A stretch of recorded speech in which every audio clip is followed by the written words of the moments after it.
हर हर महादेव हर। श्रावण मास का महात्म्य हम आपको श्रवण करा रहे हैं।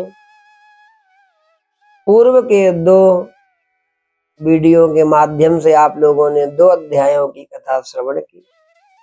आज हम आपको तृतीय अध्याय की कथा श्रवण कराने जा रहे हैं।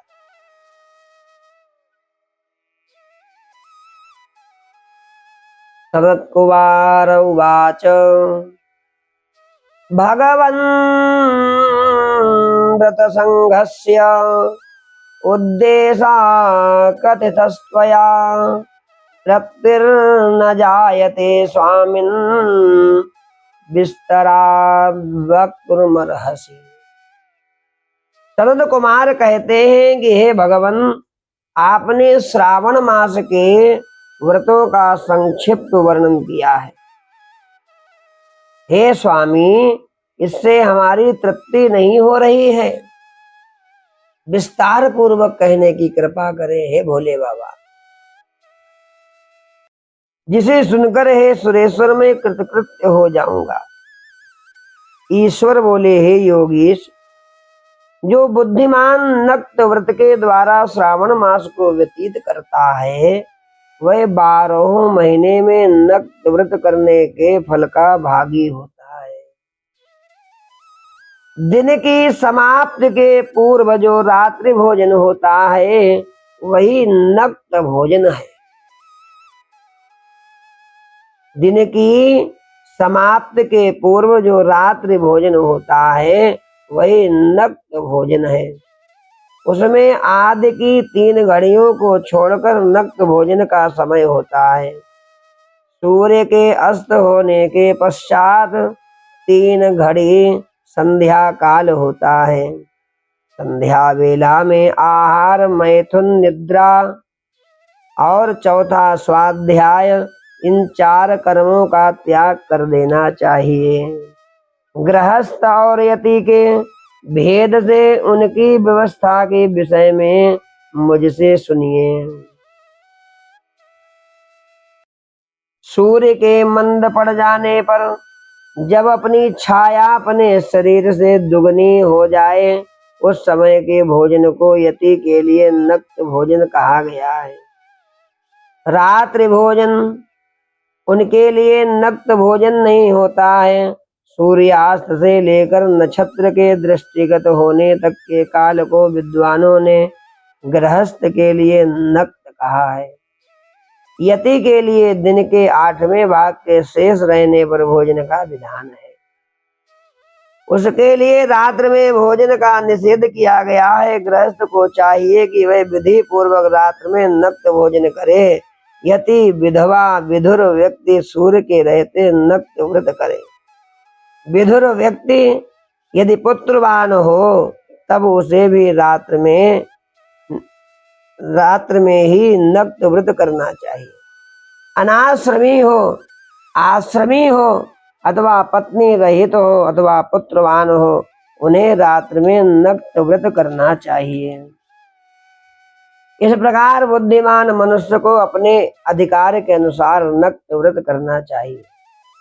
इस मास में नक्त व्रत करने वाला व्यक्ति परम गति प्राप्त करता है। मैं प्रातः काल स्नान करूंगा, ब्रह्मचर्य का व्रत पालन करूंगा, नक्त भोजन करूंगा, पृथ्वी पर सोऊंगा, प्राणियों पर दया करूंगा। हे देव, इस व्रत के प्रारंभ करने पर यदि मैं मर जाऊं तो हे जगतपते, आपकी कृपा से मेरा व्रत पूर्ण हो। ऐसा संकल्प करके बुद्धिमान व्यक्ति को श्रावण मास में प्रतिदिन नक्त व्रत करना चाहिए। इस प्रकार नक्त व्रत करने वाला मुझे अत्यंत प्रिय होता है। ब्राह्मण के द्वारा अथवा स्वयं ही अतिरुद्र, महारुद्र, रुद्र मंत्र से महीने भर प्रतिदिन अभिषेक करना चाहिए।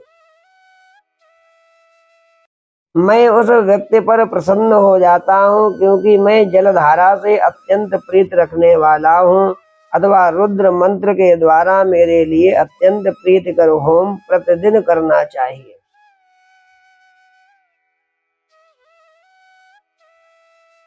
भगवान कहते हैं कि अपने लिए जो भी भोज्य पदार्थ अथवा सुखोपभोग की वस्तु अति प्रिय हो, संकल्प करके उन्हें श्रेष्ठ ब्राह्मण को प्रदान करके स्वयं महीने भर उन पदार्थों का त्याग करना चाहिए। हे मुने, अब इसके बाद उत्तम लक्ष्य पूजा विधि को सुनिए। लक्ष्मी चाहने वाले अथवा शांति की इच्छा वाले मनुष्य को लक्ष्य बिल्व पत्रों या लक्ष्य दूर्वा दलों से शिव की पूजा करनी चाहिए। आयु की कामना करने वाले को चंपा के लक्ष्य पुष्पों तथा विद्या चाहने वाले व्यक्ति को मल्लिका या चमेली के लक्ष्य पुष्पों से श्री हरि की पूजा करनी चाहिए। शिव तथा विष्णु की प्रसन्नता तुलसी के दलों से सिद्ध होती है। बहुत से लोग आजकल कहते हैं कि तुलसी दल नहीं चढ़ाना चाहिए, ऐसा कहीं भी शास्त्रों में नहीं है। ये श्रावण मास का महात्मा आप लोग श्रवण कर रहे हैं। शिव तथा विष्णु की प्रसन्नता तुलसी के दलों से सिद्ध होती है। पुत्र की कामना करने वाले को कटेरी के दलों से शिव तथा विष्णु का पूजन करना चाहिए। बुरे स्वप्न की शांति के लिए धान्य से पूजन करना चाहिए और देव के समक्ष निर्मित किए गए रंगवल्ली आदि से विभिन्न रंगों से रचित पद्म, स्वास्तिक चक्र आदि से प्रभु की पूजा करनी चाहिए। इस प्रकार सभी मनोरथों की सिद्धि के लिए सभी प्रकार के पुष्पों से यदि मनुष्य लक्ष्य पूजा करे तो शिव जी प्रसन्न होंगे। उद्यापन भी करना चाहिए। उसके बाद मंडप निर्माण करना चाहिए। मंडप के त्रिभाग परिमाण में वेदिका बनानी चाहिए। तदनंतर पुण्यः वाचन करके आचार्य का वर्ण करना चाहिए। मंडप में प्रविष्ट होकर गीत वाद्य के शब्दों तीव्र वेद ध्वनि से रात्रि में जागरण करना चाहिए। वेदिका के ऊपर उत्तम लिंग तो भद्र बनाना चाहिए और उसके बीच में चावलों से सुंदर कैलाश का निर्माण करना चाहिए। उसके ऊपर तांबे का अत्यंत चमकीला पंच पल्लव युक्त कलश स्थापित करना चाहिए और उसे रेशमी वस्त्र से वेष्टित कर देना चाहिए। उसके ऊपर पार्वती पति शिव की सुवर्णमय प्रतिमा स्थापित करनी चाहिए। पंचामृत पूर्वक धूप दीप नैवेद्य उस प्रतिमा की पूजा करनी चाहिए। गीत वाद्य नृत्य वेद शास्त्र पुराणों के पाठ के द्वारा रात्र में जागरण करना चाहिए। इसके बाद प्रातः काल भली भांति स्नान करके पवित्र हो जाना चाहिए और अपनी शाखा में निर्दिष्ट विधान के अनुसार वेदी का निर्माण करना चाहिए। मूल मंत्र से या गायत्री मंत्र से या शिव के सहस्र नामों के द्वारा तिल तथा घृत मिश्रित खीर से होम करना चाहिए अथवा जिस मंत्र से पूजा की गई है उसी से होम करना चाहिए। तदनंतर शर्करा और घृत से मिश्रित चरु से आहुति डालनी चाहिए। तदनंतर सुष्टकृत होम करके पूर्ण आहुति डालनी चाहिए। इसके बाद वस्त्र अलंकार तथा भूषणों से भली भांति आचार्य का पूजन करना चाहिए। तत्पश्चात अन्य ब्राह्मणों का भी पूजन करना चाहिए। उन्हें दक्षिणा देनी चाहिए श्रद्धा पूर्वक। जिस जिस वस्तु से उमापति शिव की लक्ष्य पूजा की हो उसका दान भी करना चाहिए। स्वर्णमयी मूर्ति बनाकर शिव की पूजा करनी चाहिए। यदि दीप कर्म किया है हो तो उस दीपक का दान करना चाहिए। चांदी का दीपक और स्वर्ण की वर्तिका बत्ती बनाकर उसे गोघृत से भरकर सभी कामनाओं और अर्थ की सिद्धि के लिए उसका दान करना चाहिए। इसके बाद प्रभु से क्षमा प्रार्थना करनी चाहिए और अंत में 100 ब्राह्मणों को भोजन कराना चाहिए। 100 ब्राह्मणों को भोजन कराना चाहिए। हे मुने, जो व्यक्ति इस प्रकार पूजा करता है मैं उस पर प्रसन्न होता हूँ। उसमें भी जो श्रावण मास में पूजा करता है उसका तो अनंत अनंत फल होता है। यदि अपने लिए अत्यंत प्रिय कोई वस्तु मुझे अर्पण करने के विचार से इस मास में कोई त्यागता है तो अब उसका फल सुनिए। इस लोक में परलोक में उसकी प्राप्ति लाख गुना अधिक होती है। सकाम करने से अभिलषित सिद्धि होती है, निष्काम करने से परम गति प्राप्त होती है। इस मास में रुद्राभिषेक करने वाला मनुष्य उसके पाठ की अक्षर संख्या से एक एक अक्षर के लिए करोड़ करोड़ वर्षों तक रुद्रलोक में प्रतिष्ठा प्राप्त करता है। पुनः श्रवण करें, इस मास में रुद्राभिषेक करने वाला मनुष्य उसके पाठ की अक्षर संख्या से एक एक अक्षर के लिए करोड़ करोड़ वर्षों तक रुद्रलोक में प्रतिष्ठा प्राप्त करता है। पंचामृत का अभिषेक करने से मनुष्य अमरत्व प्राप्त करता है।